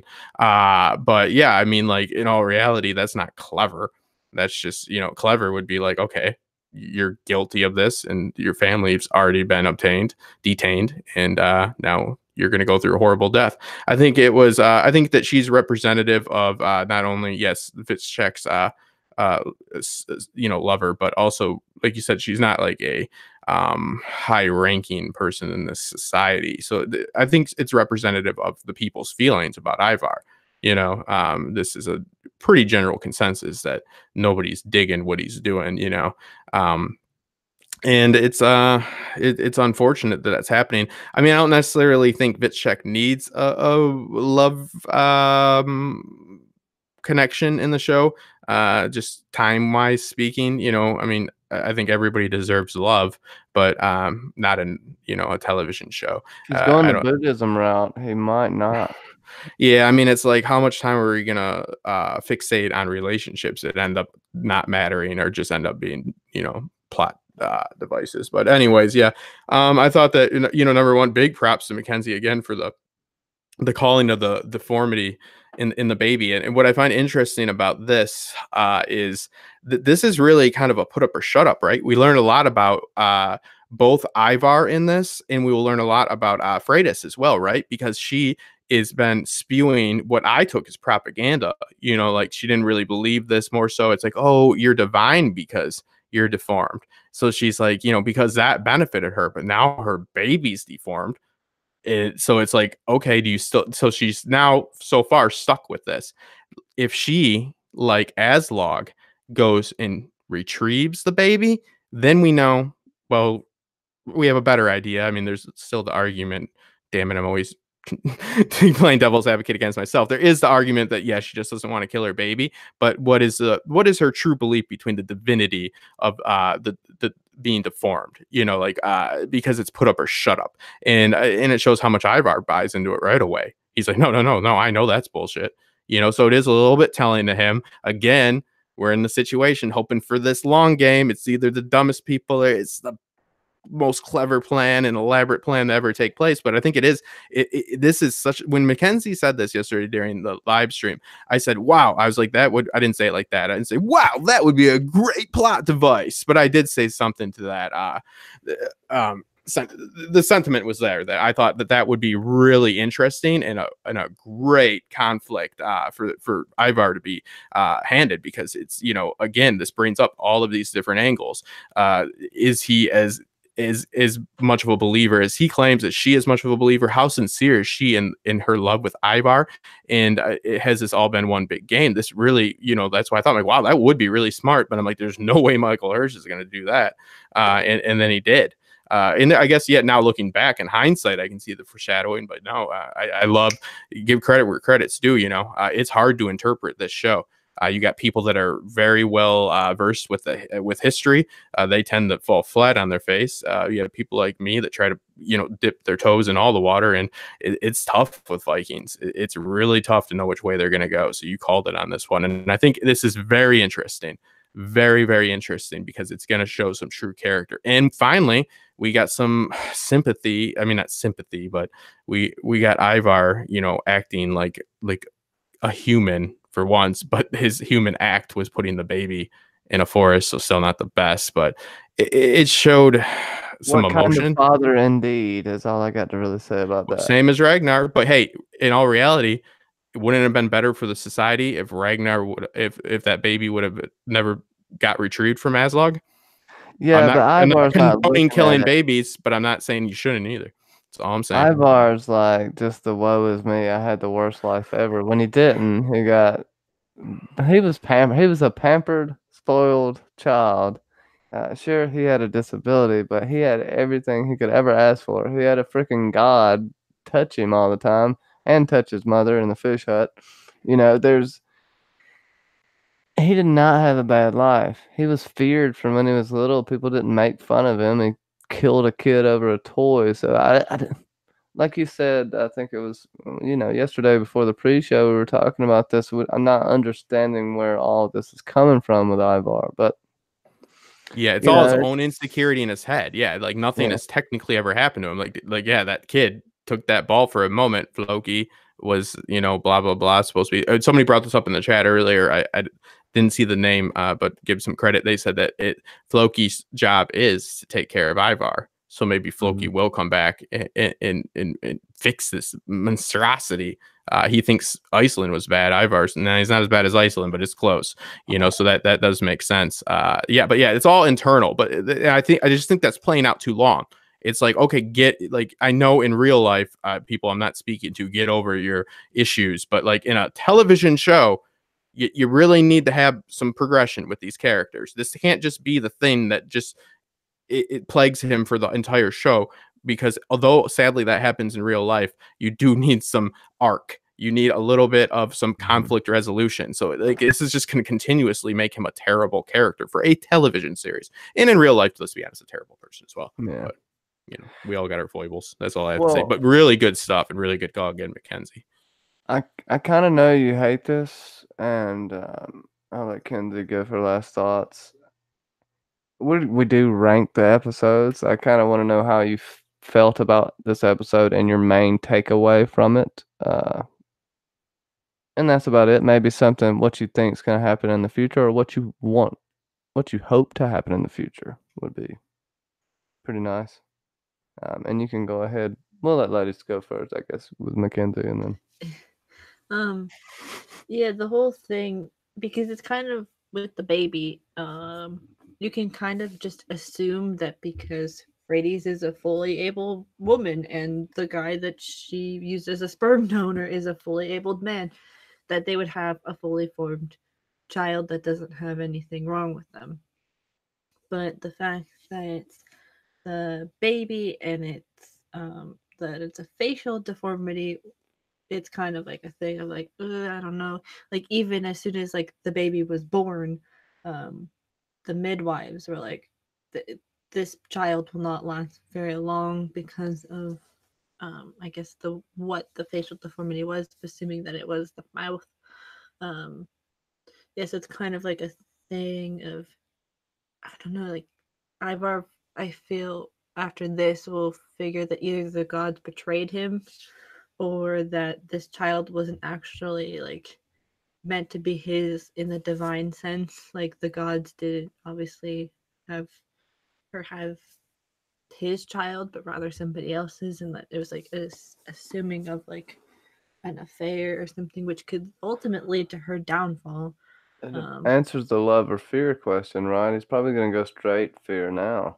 Yeah. If he's, I don't know. Because this will be a question, because that was a thing of when he was talking to the baby, of questioning the amount of divinity that he has in terms of the eyes of the gods, and if the fact that he kind of just gets rid of his own child and just kind of like leaves it in the woods, like it's not really what gods would do, maybe in that sense. And I feel like that may really bother Freydis, that the fact that Ivar did what he did, but I don't think it's not a thing that should be. Maybe she may be too heartbroken over it, and she may do something drastic, like want to try and kill herself or something. Who knows? We'll see Unless she how wants to much say, control. "Let's try again." Yeah, I think we'll see how much control she has of the people surrounding her, the people that she had kill the man that got her pregnant. Did Ivar actually know about this and just have him killed for the fact? Like, does Ivar know about this the whole time? It's hard to wonder. And how in the hell would Freydis have a personal guard like that if she was just a slave?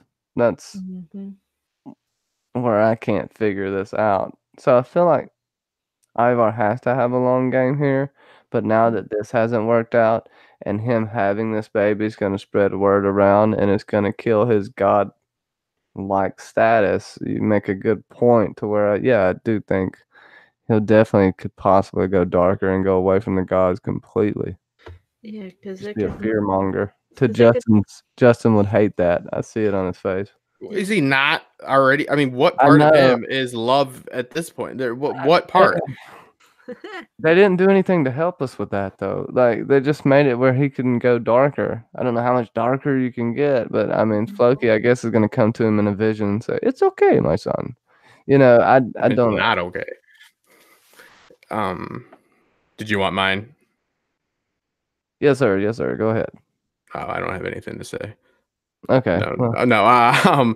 They I think again, it's very telling because another thing that leads me to believe that he is being fooled by this is that he is um giving the baby to the woods because this shows that he does feel he's attached to this kid. If he knew this was the servant's child, it wouldn't have been a struggle whatsoever, right? Because he did show for a guy that's going to kill a baby, he showed a whole lot of gumption. You know what I mean? Like I'm just saying that yes, we know he's killing a baby or trying to, but he did struggle with the decision. So like I think that, you know, especially with Ivar, who does give I mean, he makes Bjorn look like Bjorn gives all the fucks with how zero fucks Ivar gives. So this tells me he does think it's his kid because he feels like this is something that is fated with him. Also, this tells that's a good point about, you know, how could this be about the interpretation of what the divinity means? Like, okay, the being disformed is divine. It's like, but how could I, as a divine person, have this flawed baby? So it's like this conflict within the ideology. So I think, you know, everybody's cards are on the table. I mean, as far as like him knowing about that and her having a guard, I mean, they had the guard because they put that in the script and they needed her to do that. And it's not really that hard to reason that he was courting her, so that there would be people protecting her. He was the king slash god. So, you know, she's got people and people see and people flock to people in power as well. So people see that she's a woman on the rise. So they go and offer their sword. I would have offered my sword to her. I would have done the whole spiel. I like her style. So yeah, it's gonna, let's see who's really playing games here, if anybody is. This is I'm not suggesting anybody uses this as a way to find out how true their spouses are to them, or if this has been like some big scam to try to use you for your money or not. But putting a baby in the woods and seeing if they get it tells you a lot about somebody. It's like, if you love them, let them go and see if they come back, type of deal. So but no, it will, all jokes aside, to tell a lot about how Ivar really feels about himself, if he really feels he's a god. Because it's kind of odd that somebody that's so insecure does technically consider themselves a god. That's a whole lot of confidence for somebody that has a whole lot of self-doubt, but it is what it is. So I think that the episode as a whole set up a lot of good events for the last two episodes. We have Kattegat being hit from a number of fronts. We have Hvitserk on his own journey with a goal. We have Uba, who is going to be proving himself on the battlefield in a multitude of ways. The only thing that I'd add to that is we have to consider, and I was against this yesterday, if he does side with these because he does win. Spoiler alert, they told us in some exclusive like a few months ago that he does win this battle, but do they then unite and go against Alfred? Is this going to be the start of, Danelaw ends up being, just a part of England that is run by the Danes, and this could be instance of him separating from Alfred. That would mean that he would not be Alfred's sword anymore. I would not like to see that. I like their relationship, but it's quite possible. But yeah, it's setting up some good stuff, and it's making a lot of people put up or shut up. So let's see what happens in the next two episodes. Yeah, I would have to agree with that. I believe this show wrapped up Iceland nicely. I was glad they went ahead and did that for us. Kenzie, if you want, you can give it a rating. You don't really have to. But did you like the episode? Yeah, it was pretty good for like what it was. It wasn't obviously, it was more of a drama centered episode, which goes great into the fact that next episode will have a lot of action, I'm assuming.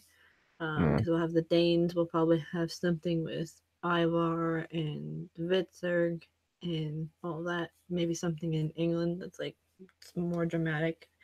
I think this episode, I don't know like what I want to rate it out of at this very second. But I'd say it's about, I don't know, 8. What was the thing that I had? It doesn't matter. 8 something. I don't know. I'll figure it out. 8 out of 10. Sasuke usually has some funny ones. I would give it a good 8. It was a solid episode. Sets up a bunch. It filled in a few gaps. Satisfied with some things, disappointed with others. We went over them today. All in all, I do think it was solid. Vikings seems to be back to where it used to be, in my opinion. Hopefully, they'll keep it that way. We'll get to see what happens through hell. I'm hoping for some hazy visions from hell with Floki. I think that could potentially be very cool if they don't do too much over it. And 8.5 mumbling Lagathus, says Sasuke. So that's a good one. Yeah, I think next episode we're definitely gonna see some battles. We're gonna end probably 5B with a. Don't you think the Battle of Kattegat's gonna be the end of 5B? Yeah. Yeah, and it does look like we're going to get at least a taste of single combat between Bjorn and Harold in the next episode as well, in the preview. So they get off the boats, and he says that he's going to fight him now. So we don't know if that will play out completely, or if Magnus, like the piece of crap junkie he is going to jump in and stop it. That's my prediction. The junkie's going to ruin it. But yeah, we do see in the preview that that does seem to be what we're at least going to get a little bit of that. The swords clash for a moment, I'll tell you that. And yeah. I didn't know you guys did a rating system. Yeah, you can rate What's it. the scale? Well, I want to do. Can we Out do of our own 10. scale? Out of 10, and you can just call it whatever the hell you want. You can do your own scale too. Yeah, man. You can give it like I'm gonna give it a. I'm gonna 5.67 give it a. to I'm gonna give it a 54.5 out of 100 top shelf points. But I'm not gonna really say how that scale works. Because it could be like golf, or it could be like baseball or basketball. Put it that way. Either way, it's middle of the road. So Exactly. Yeah. But I just Okay. want to keep it unclear as possible. So I can get behind that. I'd really appreciate you coming on, man. I'd hope you'd like to come back. If you could just tell everybody where to find you, and then same thing with you, Kenzie. yeah, thank you for having me. I know it's a lot of fun, and I definitely enjoy talking about the show with people that love it as well, and people that understand it, and especially Miss Mackenzie here, who is the new seer. I'm really pushing that. Pay attention when people get stuff right, people. It might be who you want to go to. So, yeah, it was a pleasure, and yeah, I'd love to come back. And they can find me at Top Shelf Fandom. Make sure to subscribe, support on Patreon if you are able to. A few dollars from you a month that would be barely noticeable can do a lot for the content creation, the amount of it and the quality of it, quantity and quality. Also, you can follow me on MapQuest. So I'm trying to get that going. Yeah, So, his channel and Twitter is linked below. MapQuest. Yeah, no, MapQuest is the way to follow me. I'm trying to get the most followers on MapQuest. It's the best way to find me, literally. So, no, thank you. Yeah, we can find you on Grindr, I'm sure. Can't see. Fair enough. Would you like to go ahead and tell us where they can find you, and then we'll get the hell out of here. You can find me on my channel every other day, it seems, but always every Wednesday for episode club, where we're going through all the episodes of Game of Thrones. Next one we do is episode 3, Walk of Punishment. Find me on your channel. Find me and you on Silent John's on Friday. I'll let you talk more about that. On Twitter, on Instagram, all that crazy shenanigans stuff. And yeah, it was a great episode, and can't wait for next week. Thank you. Just don't you don't get to lick her hand or anything like the seer from Vikings. You don't have to do all that. She didn't say that herself, so why you don't speak for her? She can market herself however she wants, man. Yeah. So, No. if we do the pre-stream again next week, Mackenzie, if you're able to come on, you should come on with us. So, and try to build the shield wall a little bit. But yeah, don't. How dare you speak for her? Shield wall. Yes. No, you can find us on Silent John's, 9 p.m. Eastern. Monday, I want to say at 4 p.m. Eastern, do a Melisandre character breakdown with Geek Chat 1. I cannot speak today, so please forgive me. Saturday and Sunday, we'll be coming out with something on Mackenzie's channel with the episode club. So thank everyone. Thank you everyone for joining us in the chat. I hope everyone has a fantastic day. And whatever you do, don't trip and fall and get a blood eagle. Have a great one, everybody.